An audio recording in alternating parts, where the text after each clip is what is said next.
你这个打火机是？哦，朗森柴油打火机，美国人造的。同志你好。你好。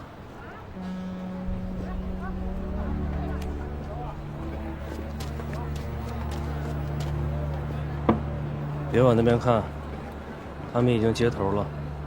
队长，这里听不见他们说什么，要不要再靠近一点？不用听到他们说什么，我们不要轻举妄动。等他们分开了以后，我们也分头行动。你跟阿川，跟老田，我和小赖子，跟接头的人。明白。你去吧。是。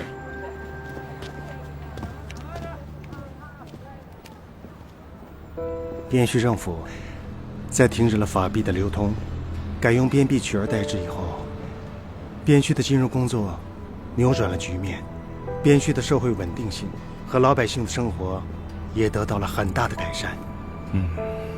只是没有想到，在边币的设计和印刷队伍里，潜伏了2个军统的特务。这2个潜伏特务是不是有一个叫大雁的？是的，还有一个，代号喜鹊。喜鹊。我和专案组的同志们侦查了很久，才锁定他们2个。没想到抓捕前走漏了风声，让他们连夜逃了，还带走了2块边币的铜板和印钞用纸的配方。我们一路追查，找到了他们在济南的踪迹。没想到是虚晃一枪，又被他们分头逃了。我追踪喜鹊，就这么一路来到了上海。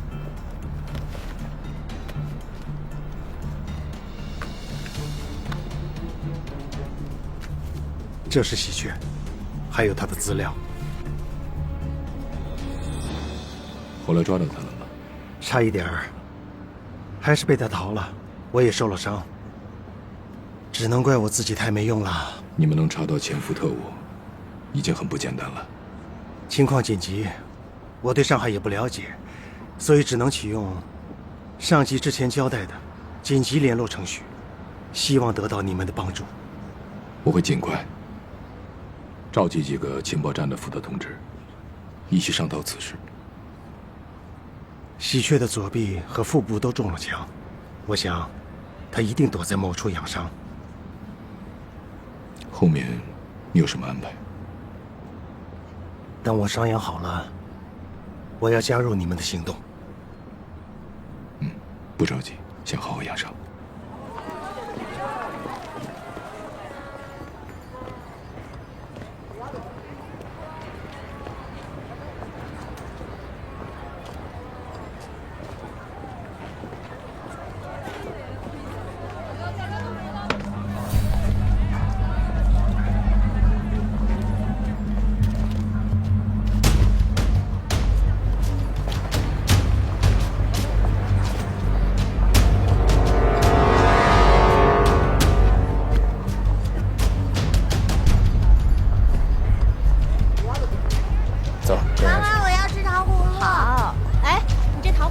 不卖不卖。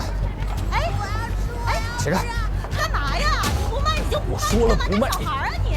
这小孩这么小，你怎么下得去手的？啊？你怎么能带小孩呢？干嘛呀你？追着他！该多少钱就是多少钱！哎，你有病啊你！跑，要路抱住他！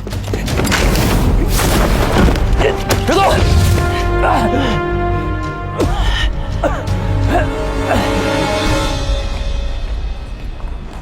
这个龙尾雁它是细料成泥所制，可谓拟比世间，遍体生菌，一定是您使用不当，才会弄出这条裂纹的。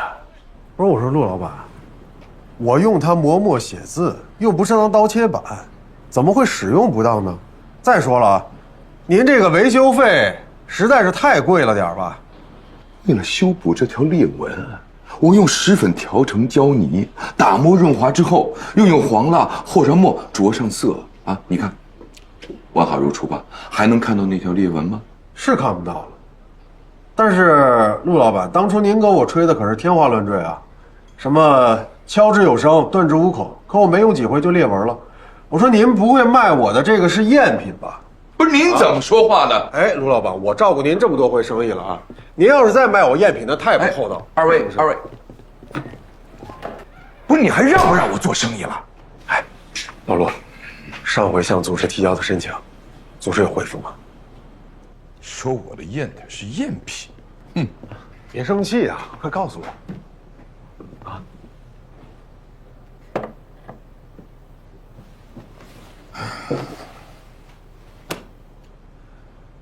你的申请组织上批准了，你可以继续潜伏了。哎，轻点啊！别给我震坏了，我这可是花了大价钱修复的。那争取左双桃，组织怎么说呀？不是你卖什么关子呀？你快告诉我呀！组织的意思呢是，你一定要慎重。你可以不动声色地做一些试探，观察他的反应，不要急于求成，一定不让他察觉到你的意图。明白。还有最重要的一点啊，组织要求你控制好夫妻关系的距离和分寸，既不要过于疏远，也不要过于亲密。远则生疑，近则生险，这8个字你一定要牢记。我记住了。我们2个呢，最近正在闹别扭，正好我就可以借风起势。就他那倔脾气，我有数。对了，我给你看样东西。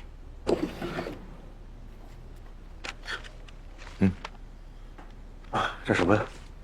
你拍摄的文件中记录了大量重庆政府的卖国行径，比如准备接受日本提出的签订防共军事协定，接受日方在中国国土驻兵，甚至承认伪满洲国，改组中国政府。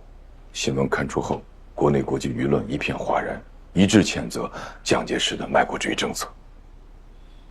哎，老陆，这个报纸你能给我吗？我有用。行，你留着吧。对了，还有一个情况呢，我觉得有必要向你透露。我今天和延安来的一位同志碰了面，他跟我讲，有2个潜伏在延安的军统特务偷走了编币的铜板和印刷纸的配方。朱玉华也告诉我了，说山计划也有要伪造编币的企图。那你说，这2个特务会不会和山计划有什么关联？还不敢断定。明天上午呢，我会和情报站的几位负责人在海半仙茶馆开会商讨此事。你明天要密切关注商行还有宪兵司令部的动态，做好外围安全保卫工作。是。还有件事啊，都戒了，就别瞅了。眼还挺尖啊。这个呀，是今天延安来的同志送我的。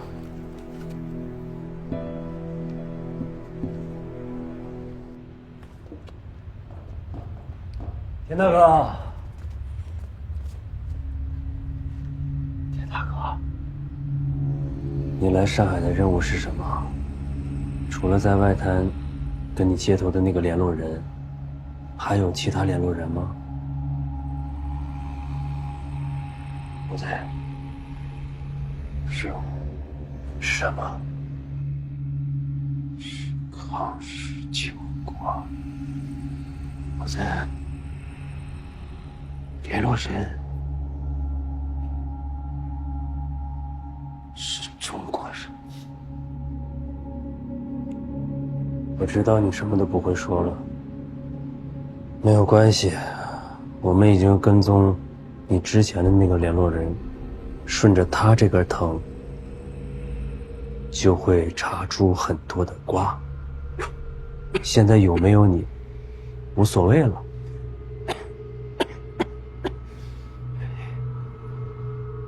你们不会得逞，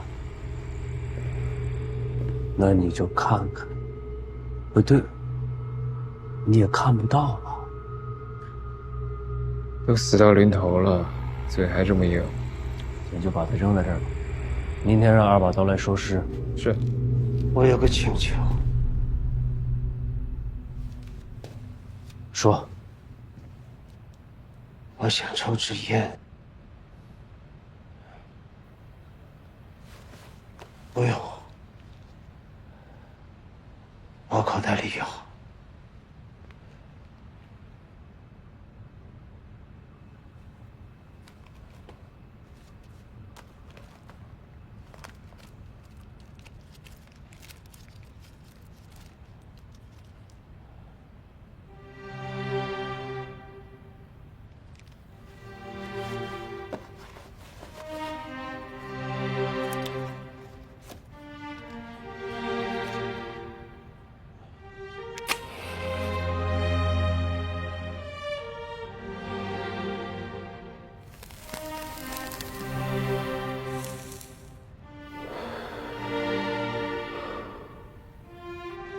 这是家乡的烟，香啊！我真是搞不懂这些中共分子，你都快死了，还不抽一根好烟？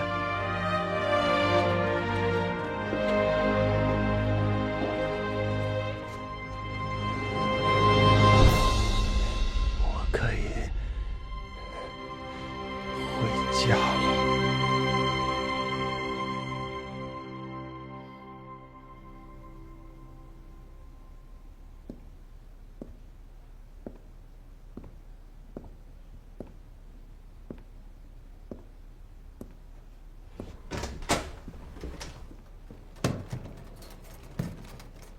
山下先生，安陆小姐，你的身体怎么样了？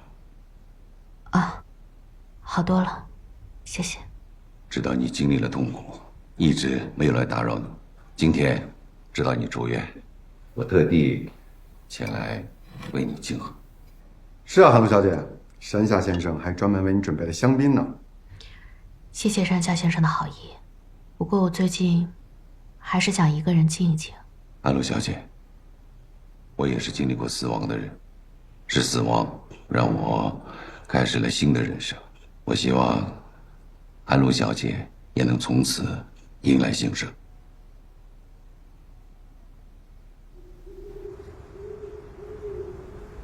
都查清楚了，跟老田接头的那个中共，名叫陆有生，认识他的人都叫他老陆，是东浦石路一家名为雨墨书画店的老板。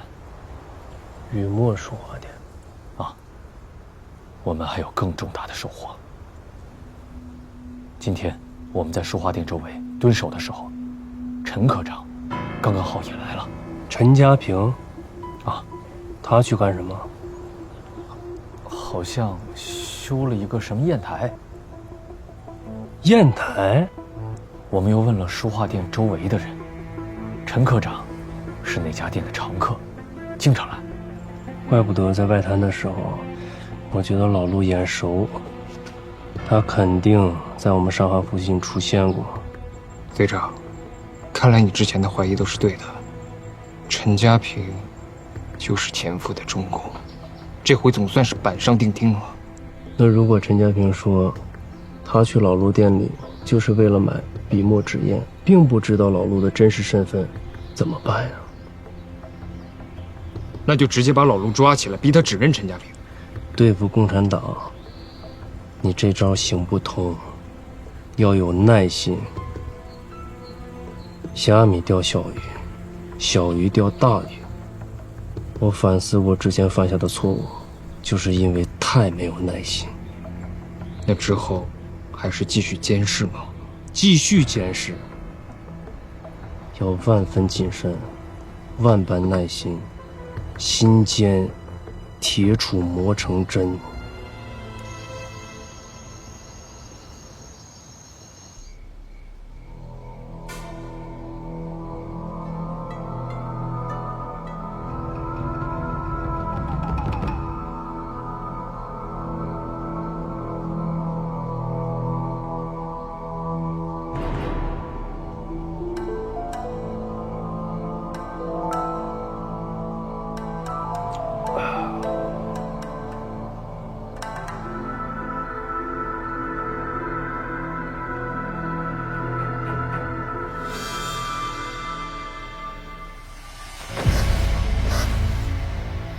你醒了？你为什么要这样对我？安陆小姐，你先别生气。你这个禽兽，你为什么要这样对我？我对你是真心的，绝无半点虚情假意，我可以发誓。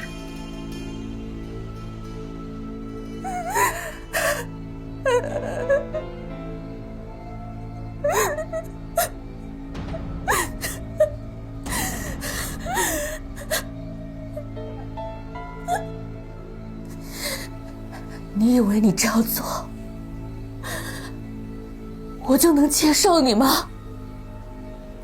韩露小姐，我希望今天会是我们两个人新生的开始。先生，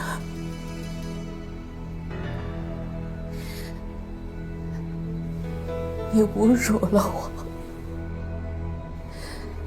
却跟我说什么新生？韩露小姐，你看，这是我专门为你准备的礼物，一座专门为你修建的电影院。花月家事完成以后，会在这儿进行首映，而且这家影院就只会循环放映所有你主演的电影。因为我知道你热爱电影，电影是你的生命，是你的全部，而我不奢望能拥有你的全部，我只希望在你的背后默默地帮你完成你的梦想，这就是我对你的爱。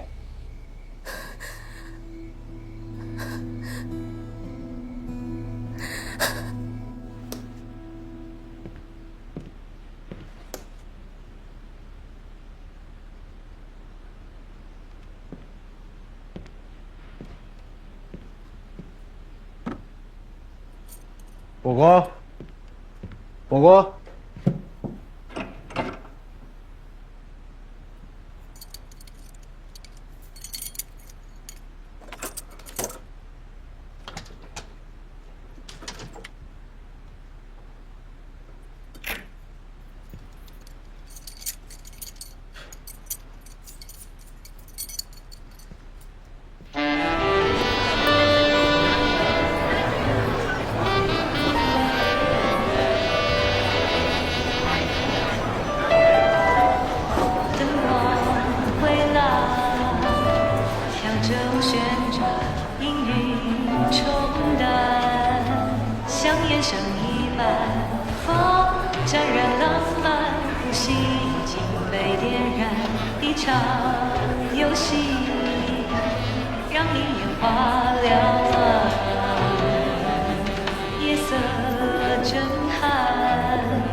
你这也挺好看的，这个颜色我喜欢。出去。怎么着？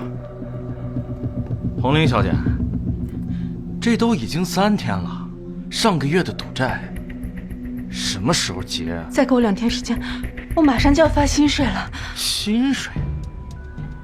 你一天能跳几个钟啊？就你那些薪水，再扣除点老板的拆账，你还剩多少？有几个客人欠我好几笔小费呢。就你还有小费呢？马上连冷板凳都没得坐了吧？相信我，我肯定还。你再给我几天时间，我肯定还。我再给你3天，你要是再还不上，我就把你卖到烟花间。听清楚了吗？走，就3天啊。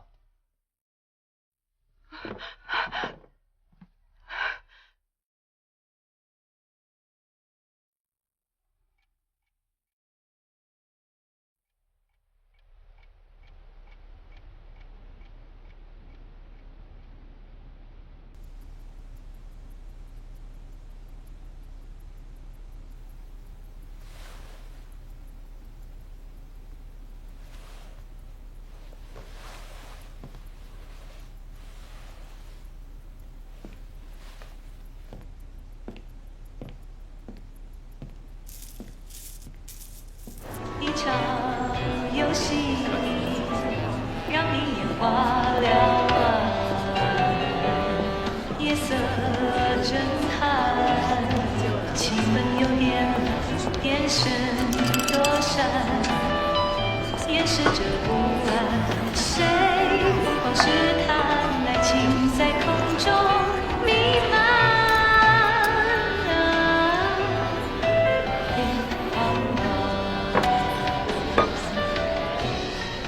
小姐，新来的吗？嗯。那可不可以请你跳一支舞呢？我只会最简单的慢3。不要紧的，我教你。哎呦，这不是姚先生吗？好久不见了。要跳舞啊？我陪你跳好吧？哎呀，走啦走啦走啦！哎呀，好久都没来了。姑娘，想来这儿跳舞挣钱呐？怎么了？你乡下来的吧？当这儿是菜市场啊，摆个摊就能做生意。我是乡下来的，怎么了？你们欺负人啊？我还就要在这边摆摊了。你哪里来的？懂不懂规矩啊？滚出去！我就不管，凭什么让我滚出去？还是逮他张嘴！没事吧？给您受伤。要死了要死了！还愣着干什么？把这死丫头给我拖出去！走！哎，别碰我，我自己会走。什么破地方，欺负人！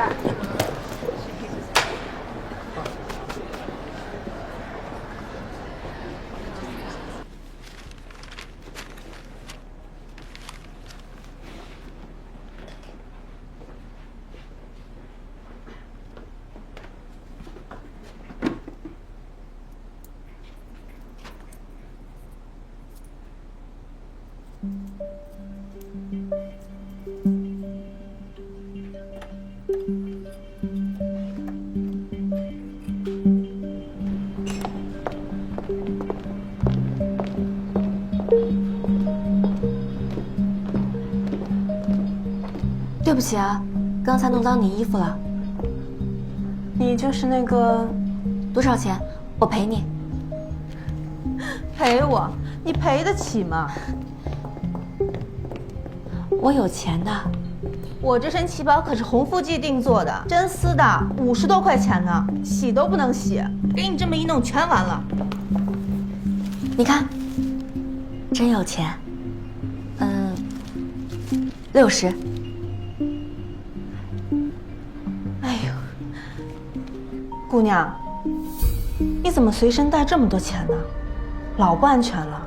我住那个地方啊，楼上楼下10几户人家，有卖大饼的，做拆夫的，剃头的，算命的，什么人都有。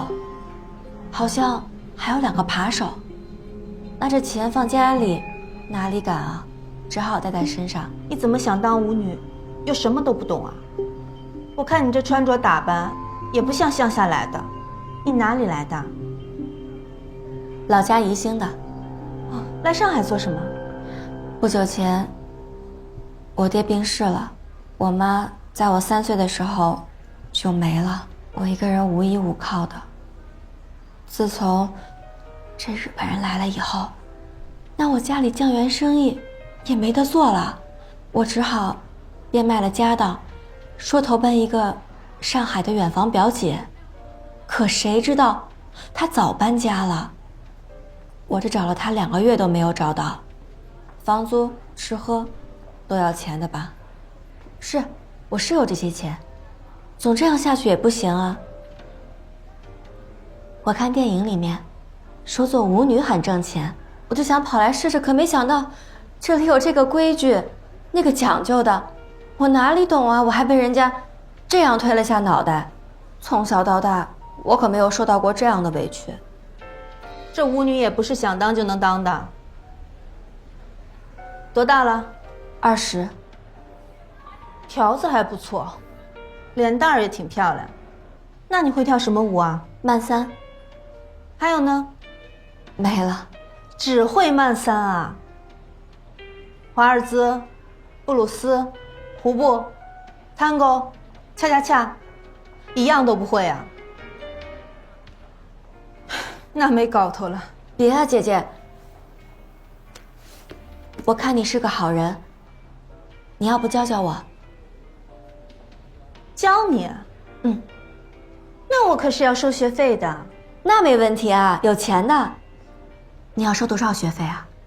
你真想学呀？嗯。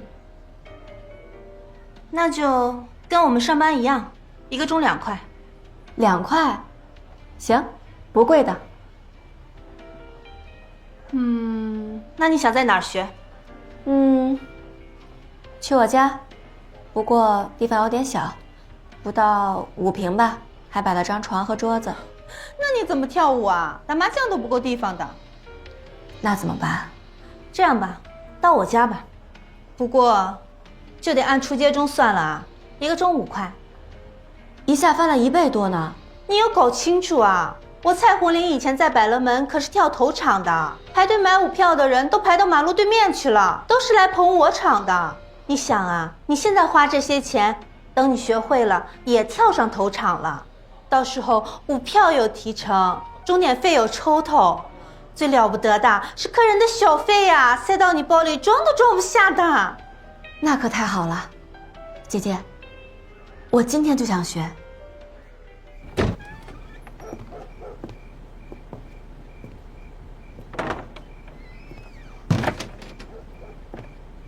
小桃妹妹，我跟你说啊，我以前可是住租界公寓的，那个时候啊，我每个月能赚200多块呢。红玲姐，一个人住啊？哦，你看我这早上着急忙慌的，灯都忘了关了。一会儿咱们就在这儿学，有音乐才有感觉呀。哇，留声机，很贵吧？不贵，毛毛雨了。一会儿你想先学什么舞蹈？慢三已经会了，那就快三吧。没问题。3步呢，顾名思义，就是每个小节有3拍，节奏是强弱弱。不过快3的节奏会比你慢3要快很多。这是维也纳华尔兹经典的快3 5步。一会儿我跳南步，你跟着我。跳快3呢，男女舞伴的距离会挨得更近。开始啦！1、2、3，2、2、3，1、2、3，2、2、3。跳快3的时候呢，大部分时间都在快速的旋转。1、2、3。哎，没事吧？姐姐，可能是我太笨了，脚步太快，我一下乱了。稳住节奏，脚步别乱。我们继续吧。1、2、3，2、2、3。这种舞蹈呢，就是要让男伴掌控你的旋转，所以说快3又是最让男人有掌控快感的舞蹈。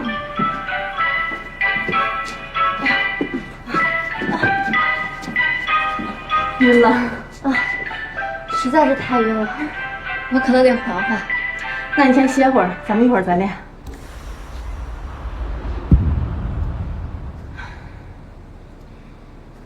今天的学费，这快3啊，可比慢3累多了。明天还是这个时间。我比较笨，红玲姐你就多费心。你放心吧，没有我教不会的。而且你条件这么好，不出3个月，肯定能成为全上海滩最红的舞女。那等到了那个时候，我一定不会忘记你。走了，送你。慢点。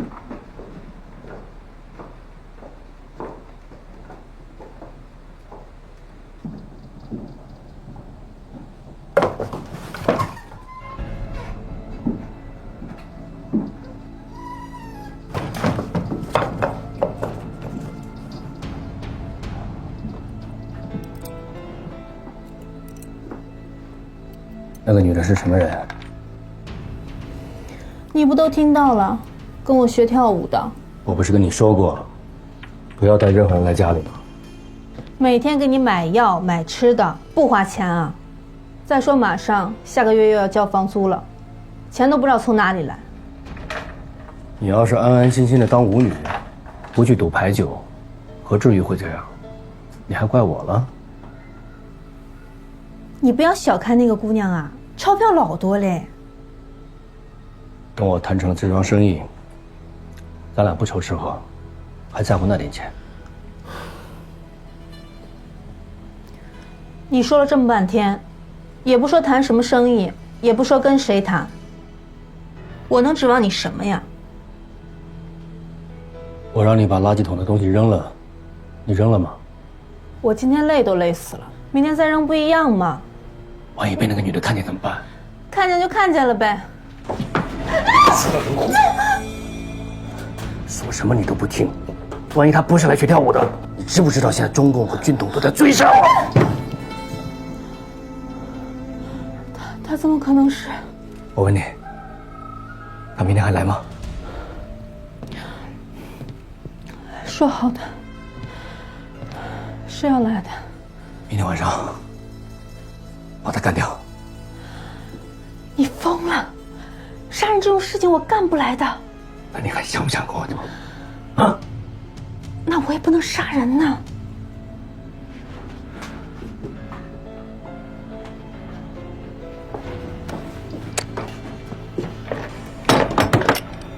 拿着，明天晚上你就跟他说，你想先吃点宵夜，然后找一条僻静的路，趁他不注意，朝他背后开一枪。就算没有人看到，那枪声也会被听到的。那你就走旧厂区的那条路，那边没人，在路上动手。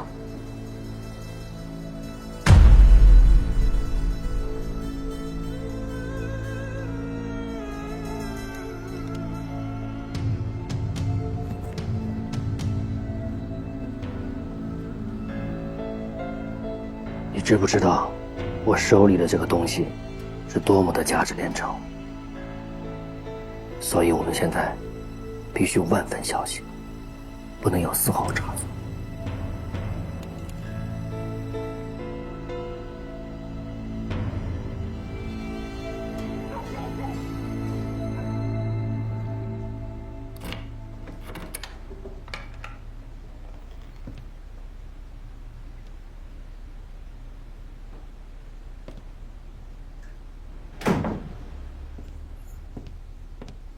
你穿成这样干嘛去了啊？哎，你干嘛去了？这么晚才回来，还穿成这样，还这么香？怎么，就允许你彻夜不归？哎，没回答我问题呢。好，那我如实回答。一，舞厅跳舞，开心高兴，忘了时间，所以晚回来了。二，穿成这样，那肯定是想要人邀请我跳舞了。三是什么来着？为什么这么香？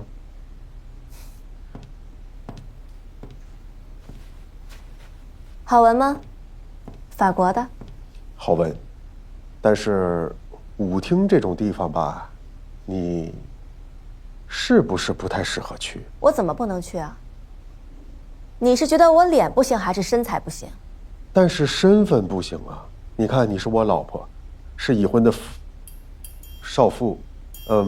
你要是下次想去，你可以告诉我呀，我陪你去。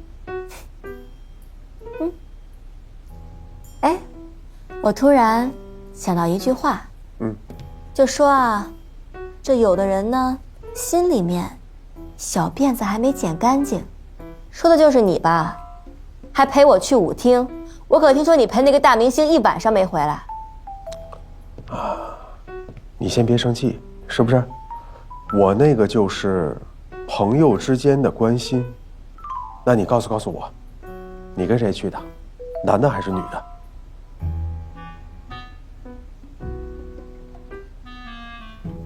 你猜？你看，你这不就是生气了吗？你一定是在报复我昨天韩露是吧？我根本不在意那件事。我就是觉得吧，即使是夫妻呢，那结了婚也要享有绝对自由，谁也不要管谁，是不是？是。哎，等，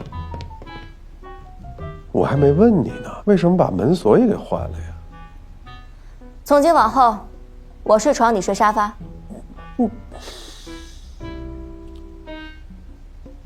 为什么呀？那我睡沙发。哎，别，你睡床，我睡沙发啊，我睡沙发。这哪把钥匙是？这个吗？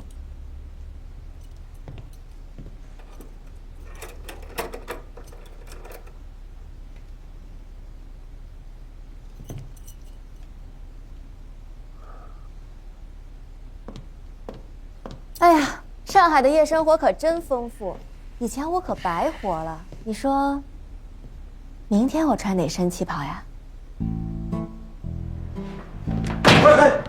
哎，你明天还去啊？果果，你这就是报复我，故意让我生气，对不对？那你也别怪我，说实话啊，就你这身旗袍呢，在上海早就过时了。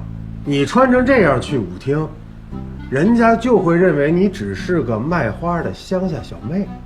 还有呢，我告诉你香水该怎么喷啊，撒1滴那是淑女，2滴那叫性感。像你这样把1瓶都倒在身上了，人家肯定认为你是卖花露水的。还有最重要的，在上海的舞厅，11点是黄金场。哎，那些亮绝全场的美女呢，跳完黄金场之后，人家就撤了。像这个点才回来的，一定是之前没有人邀请，太可怜了。陈家平，我告诉你，我就是生气了，生气你跟那个韩露1晚上不回来，讨厌，不要脸。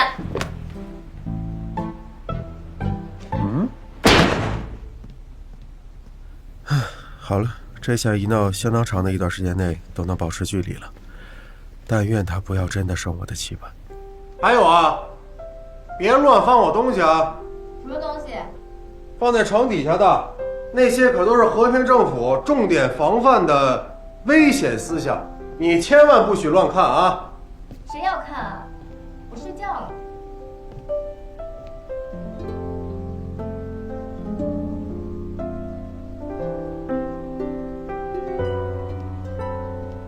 听呢？以为我看不见？晚安。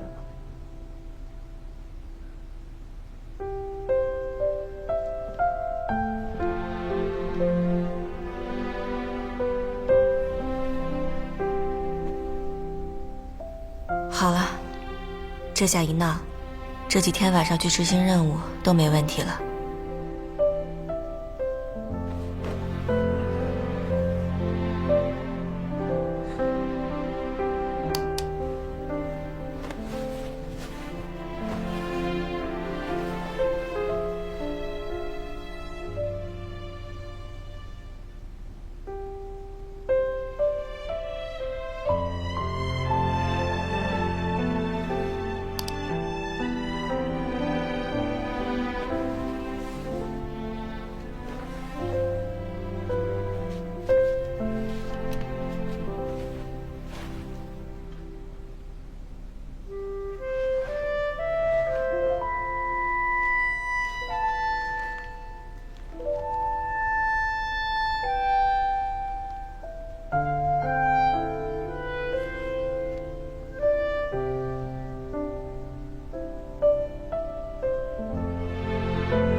究竟是和谈还是脉搏？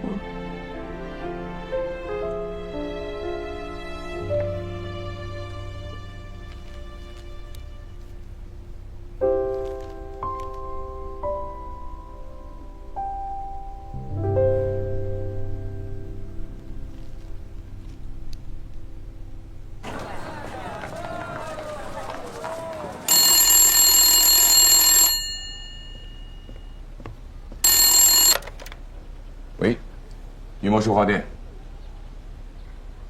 好，那几位老友都来吗？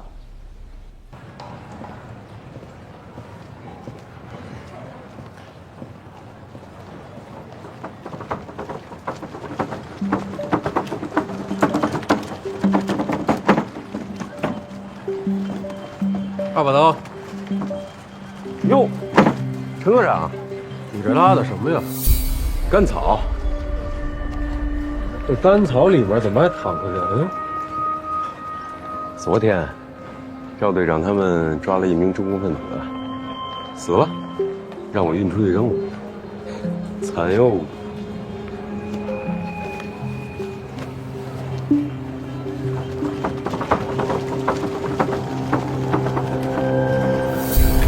二把刀。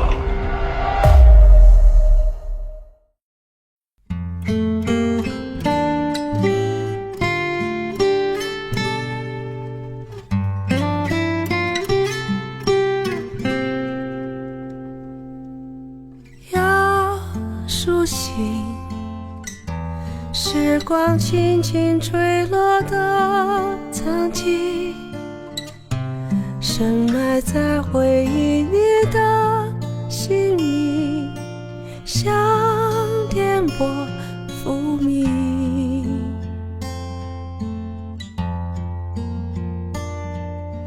再相见，已是许久未见你的脸，熟悉默契在你我之间，没改变，点点滴滴让过去又重现。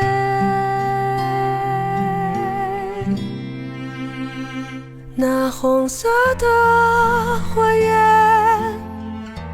在你深邃的眼中闪现，交织在每个灰暗瞬间，千万遍我等你在光亮的终点。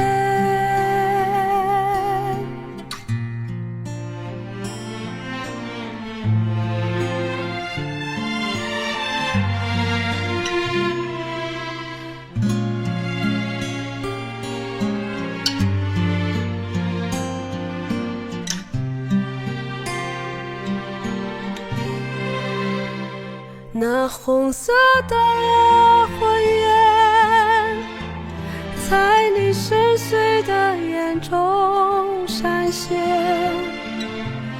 交织在每个灰暗瞬间，千万遍我等你在光亮的终点。